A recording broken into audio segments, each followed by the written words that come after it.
neighborhoods supplying the street gangs. By disrupting and compromising the ability of these two very violent gangs to continue to terrorize the neighborhoods in which they are so firmly entrenched, and by disrupting and dismantling the opportunity of a group like the Shower Posse to continue to supply drugs and firearms into our local street gang. In today's video, we're going to examine the infamous and deadly gang, the Jamaican Shower Posse, and their connection to the beautiful yet gritty city of Toronto. This is in no way to glorify gang violence, but to tell the story of historic events that happened in the 60s.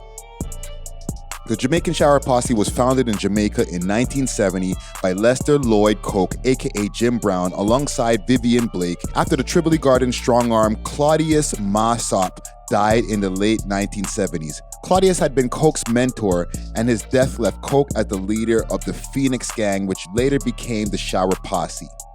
When Siega was elected as Prime Minister of Jamaica in the 1980 Jamaican general election, the Shower Posse became his enforcers in the West Kingston area, ensuring Siega maintained the people's support. The Shower Posse dealt cocaine and cannabis across Jamaica and the United States and Canada. Even though politics strengthened the Posse's stronghold in Jamaica, it was segregation, violence, and supply and demand that made them strong in the States and in Canada. In the 80s and 90s, Jamaicans had to use high levels of violence to prove a point and curb bullying from American blacks that looked at Jamaicans as foreigners. In Canada and the US, Jamaicans used their resources, aka access to drugs, to be persuasive, mainly in the form of coke, which was easier to get with the island of Jamaica located between the world's coke capital of Colombia and America's coke capital of Florida, as well as cannabis, which grew rapidly all over the island, especially in the mountains. In Toronto, we're dealing with a more unique situation. The megacity experiences a blend of influence from Jamaican culture, with Jamaica making up more than 50% of Caribbean immigration, combined with the influence of American culture, mainly through hip-hop and gang culture, specifically Bloods, Crips, and Latin Kings.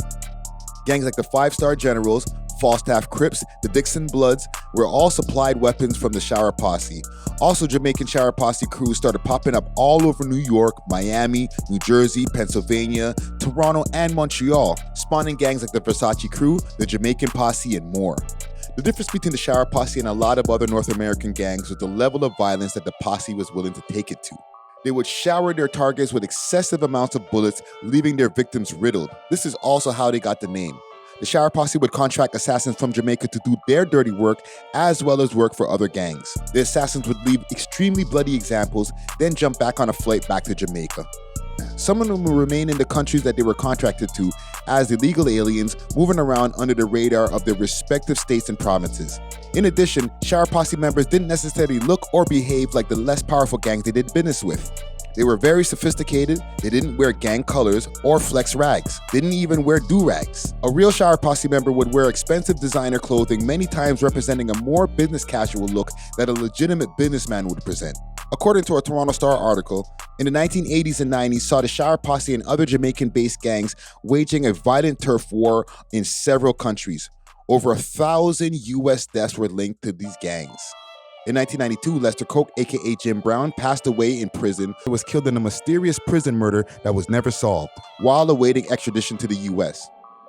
At that point, it was his son, Christopher Michael Coke, also known as Dudas, who took over the Jamaican Shower Posse to continue their bloody reign. For more than a decade, Dudas led the Shower Posse, allegedly overseeing the transportation of tons of drugs, as well as a multitude of violent crimes here in Toronto. Now I'm going to give you a couple of breakdowns where I'm going to give you some of the gangs who were allegedly connected with the Shower Posse.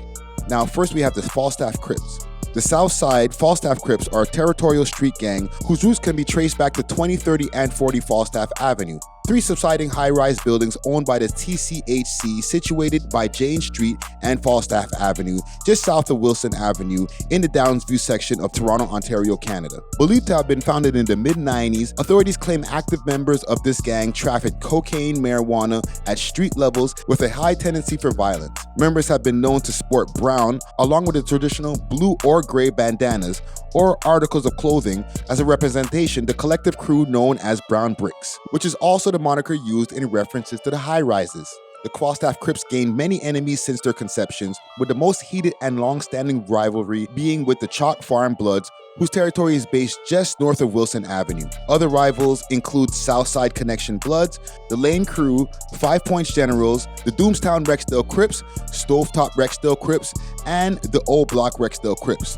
The Falstaff Crips have traditionally been cripped up with the Trichaway Gangster Crips, which is evident with members of both sets claiming Southside in reference to their respective turfs being located south of Wilson Avenue, which acts as an unofficial divider between gangs situated along North and Southside Jane Street. The Falstaff Crips are also friendly towards Up Top Driftwood Crips, Southside Gators, and all the Crip gangs. In May 2010, police made 71 arrests during a pre-dawn raid in the GTA and Ottawa areas as part of an investigation into 2 street gangs in the northwest Toronto. Project Coral, which began in August in response to a spike in violent crimes, focused on the Falstaff Crips and the 5-Star Generals. Police seized 19 firearms, $30,000 in cash, $10,500 in casino checks, and more than 10,000 ecstasy pills, cocaine, crack cocaine, marijuana, hashish oil, diamond, body armor, and motor vehicles. The investigators also uncovered that a third international gang with roots in Jamaica, the Shower Posse, helped facilitate the criminal activities of the Falstaff Crips and 5 Point Generals by supplying them with narcotics and weapons. Weapons confiscated during Project Coral, which targeted both Falstaff Crips and 5 Points Generals. The 5 Point Generals. The Crip-affiliated 5 Point Generals formed about 3 decades ago in the city's West End, rooted in the government housing high-rise, anonymously known as Twin Towers on Weston Road, just south of Lawrence Avenue West. The Versace Crew. The Versace Crew is a small, tight-knit group of Jamaican immigrants, although some members were first-generation Canadians who named themselves after the famed designer, which top members were known to sport his clothing, along with other high-end merchandise. Formed in the late 1990s in Scarborough, Ontario, Canada, this gang supported a lavish lifestyle by strong-arming and robbing local drug dealers, forcing them into buying their product and eliminating competition with the threat or with the use of violence. Police said that the street gang has a surprisingly sophisticated hierarchy involving presidents, lieutenants, and soldiers. Over time, the Versace Crew gained a reputation in the city as a calculating and ruthless entity when dealing with rival gangs who intruded on their drug turf. Such gangs as the Markham Boys, who engaged with the Versace Crew in a gun war that played out in the Toronto's East End streets, which ultimately sparked a public outrage, which in turn made them the top priority for police at the time. Although the Versace Crew's main territory was in Scarborough, they had members through the whole city of Toronto. Known as major drug and gun runners in the city, the Versace Crew was taken apart by a series of raids, the first of 5 major ones in the city. It is said that this gang has direct links to the Concrete Jungle Posse in Kingston, Jamaica. The Malvern Crew. Active since mid-1990s, the Malvern Crew is an African-Canadian street gang which began as a loose group of local thugs but soon evolved into a violent but highly organized street gang based in the Malvern community in the northeast suburbs of Scarborough, Ontario, Canada. The street gang initially began as an exclusively African-Canadian, Jamaican, Trinidadian, and Guyanese-based entity, only consisting of those who lived or were raised in the Malvern area. By the mid-1990s, local youth within Malvern were selling drugs, carrying guns, and assaulting and robbing people while hanging out in groups named after the streets such as Emperham, Cow Trail, and Wickerson Trail. Over time, the Malvern Crew learned that they can gain more by collaborating with different ethnic groups. So for the sake of profit and expansion, they extended their membership to people from various backgrounds who weren't necessarily raised within the Malvern community. Members of the Malvern Crew engaged in a variety of crimes including break-in entries, drug trafficking, and fraud. However, tensions over drug dealing turfs intensified between Malvern's criminal element and young men living around Kingston-Galloway area, as the escalating war between the Malvern Crew and the Galloway Boys began to manifest itself by the mid-1990s, which resulted in a series of gunfights, homicides, robberies, and home invasions from between June 1996 and May of 2004. In May 2004, Project Impact severely damaged the hierarchy of this gang with sweeps across southern Ontario. Over 600 charges were laid against 65 members of the Malvern Crew, and a number of guns, drugs, and money was seized. Successive generations have adopted the Malvern Crew's moniker and have carried on their traditional rivalries with other street gangs such as the Galloway Boys, Markham Boys, Parma Court Posse, and Mornell Court Crew. These notorious gangs and more held and most likely still hold ties with the Shower Posse till today. Also to be noted, but I won't stay too long on this, a lot of these very crews have spawned some of your favorite Toronto rappers from back in the day to now. Shout out to our sponsors, Astro Pink, always coming with that loud. Check them out on their website, myastropink.com, or you can hit them up on Instagram at astro_pink. If you know, you know. In 2011, in the height of the Shower Posse's bloody reign, the federal government had enough. With alleged ties to the Jamaican Prime Minister and leader of the Tivoli Gardens party, Bruce Golden, things were starting to get embarrassing.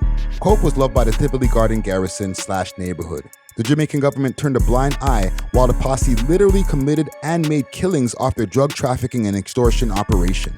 However, significant portions of the money got spent right back in the areas where Coke grew up, funding local businesses, charities, community centers, and major events. The community was also safe under the rule, with tourists even able to come off of the resort to Pasa Pasa events held under Coke's presidential clique management company. Coke basically had as much power and possibly more than the politicians, able to summon up armies and marches at the snap of a finger from the loyalty he built from the people. Eventually, the push from outside countries like the US and Canada became too much, forcing the Jamaican government to take action on their main cash cow. The Jamaican government's hands were tied, with the US government providing wiretaps of Coke's conversations, which he discussed smuggling of marijuana, cocaine, and weapons that would later be played in court. They also provided his 7 aliases, including names like Dudas, Prezi, General, and Shortman. In August 2009, an extradition order was issued for Coke to be sent to the US to face charges, but the indictment was not signed, with Prime Minister Bruce Golden protesting, saying that the evidence was obtained illegally, and even hiring an American law firm to lobby Barack Obama on Coke's behalf.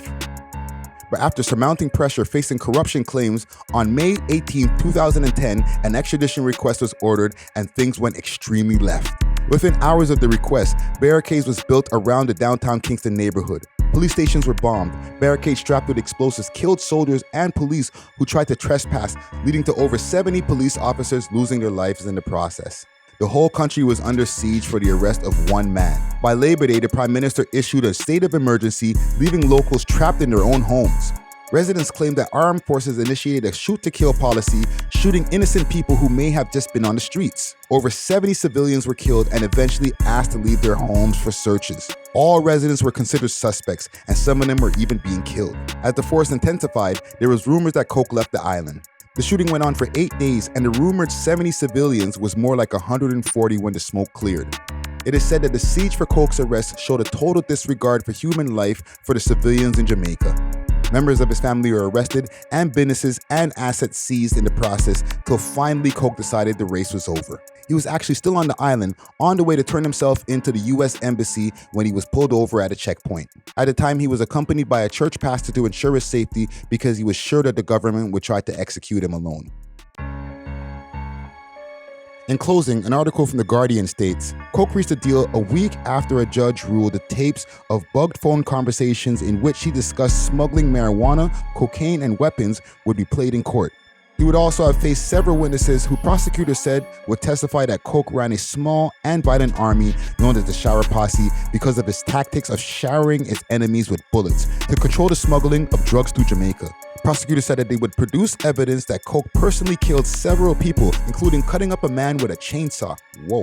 Before his conviction, most of speculation in Jamaica suggested Coke would seek to avoid a more substantial sentence by doing a deal with prosecutors that would prove highly embarrassing to the Jamaican government and some prominent politicians. In his trial, he confessed, "I'm pleading guilty because I am," and he was sentenced to 23 years in prison instead of a life sentence. To this day, the Shower Posse is still in existence with a new and even wilder breed of generation to follow, and almost all of the aforementioned Toronto gangs are still intact. So what have we learned from this? I think that 97% of the people can be corrupted for the right price. If you line up the right people with the right price, anything can happen, even murder. At the end of the day, did the money spent back in the Jamaican garrisons and neighborhoods abroad outweigh the multitude of pain, death, and intimidation from the raining of bullets from the Shower Posse? I'll let you decide in the comments. Thanks for watching.